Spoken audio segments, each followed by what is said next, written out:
Hong Kong has actually had special status for 200 years. It was the most spectacular deep water port on the South China Sea at the mouth of the Pearl River, the largest trade river. And it was stolen from China in a war that set the whole cities in flames. I want to talk about that just a little bit. When the British and the French and the Spanish and the Portuguese and the US merchants were setting up colonies and trading stations, and also forcing peoples throughout Africa, throughout the Americas, throughout Asia, to sign completely unequal treaties, when there was any treaty at all, it was an era of aggressive slave trade, the genocide of the indigenous peoples. And during this time toward China, the British and the US and the French and the Dutch and the Spanish and the Portuguese were all anxious to trade with China. They wanted the porcelain, the silk, the tea. But capitalism, by its very nature, is an aggressive, expansionist system that's never satisfied. It's insatiable. It drives for more. So what these merchants wanted was free access to China's market, no restrictions. And China didn't want to give access. They wanted trade with payment silver and just in special trading areas. It was a feudal social structure, very highly developed. Now, Britain set up a whole industry in India to grow and cure and refine, concentrate opium. They produced tons of it, boatloads of it. It was a huge industry. This is a warehouse, top to bottom.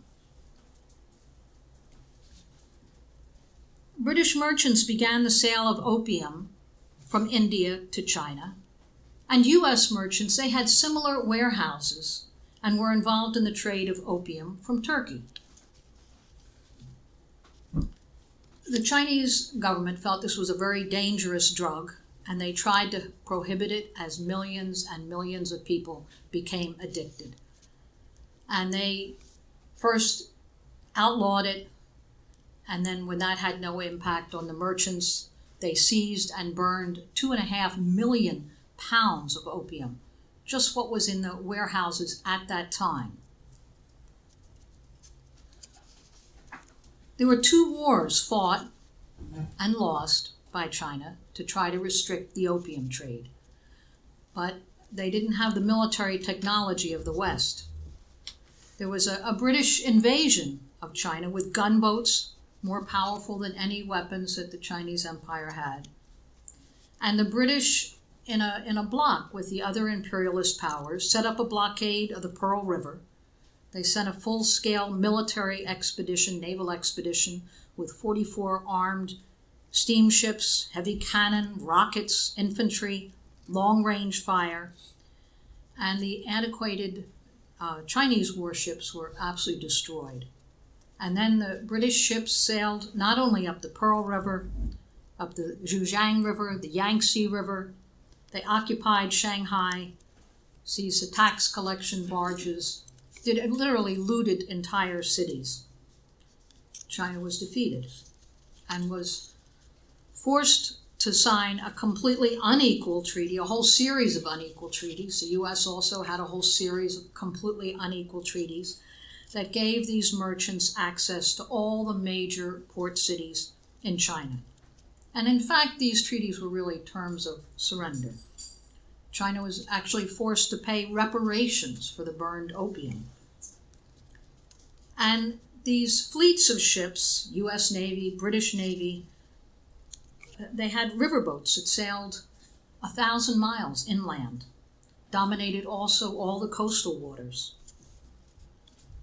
This map is very interesting if you can make it out, but it shows this network going into all the rivers of China for the opium trade. A lot of other trade. If you didn't like the terms a merchant gave, you simply blasted the gunboats and destroyed the warehouse. That settled it. And this was well understood. The there was foreign military stationed in China to back up. It was not only the warships.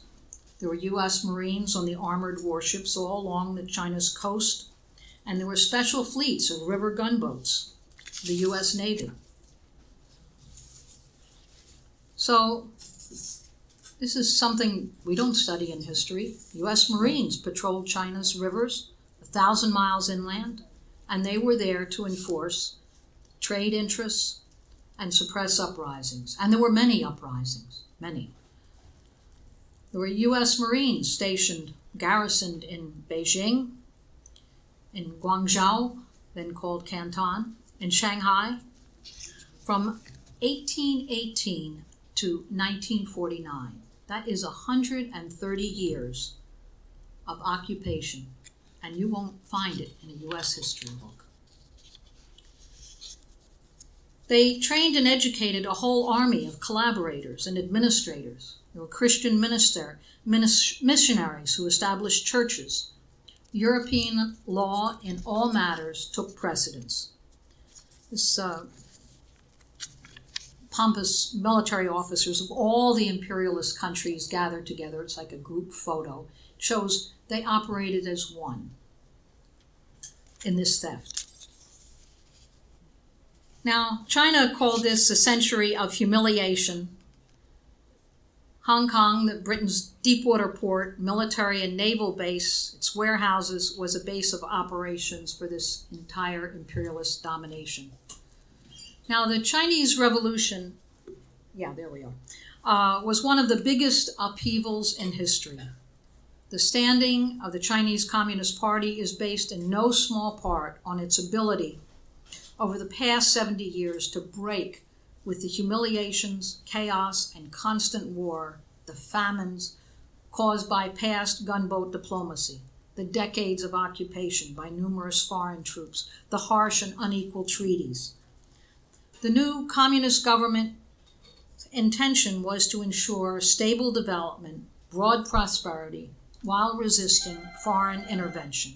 And this was a promise that Mao Zedong made in October 1949 while proclaiming the founding of the People's Republic of China. Mao declared the Chinese people, comprising a quarter of humanity, have now stood up. In the same talk, he warned that every day and every minute, the imperialists will try to stage a comeback. It's inevitable. It's beyond all doubt.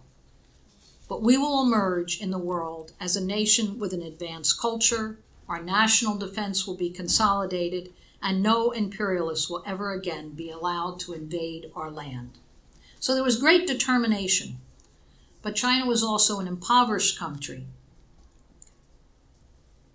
war-torn, underdeveloped in every way, a peasant economy, almost no industry or infrastructure, mass illiteracy, no equal rights, enormous poverty, and that's what we want to address because this is a change today in China from massive poverty to incredible levels of development. China's growth has also been amazing and steady. There's never been a recession or a depression in 70 years. So it's a steady improvement in the standard of living. There have been many struggles over political line, over what path of economic development, many struggles internally. But the Chinese Communist Party has maintained control and steered through and kept the country unified, and it's no small accomplishment. The UN figures it's the first country that actually succeeded in ending poverty and illiteracy. Those aren't just China's figures, those are UN mission. And during this time, both Hong Kong and Taiwan were the backdoor escape routes for the warlords and the feudal lords, and the Chinese and foreign capitalists escaping the Chinese Revolution. And that both the US in Taiwan and Britain in Hong Kong provided a military and economic cover to pull these areas of China away from the revolution and use them as a spear against the revolution.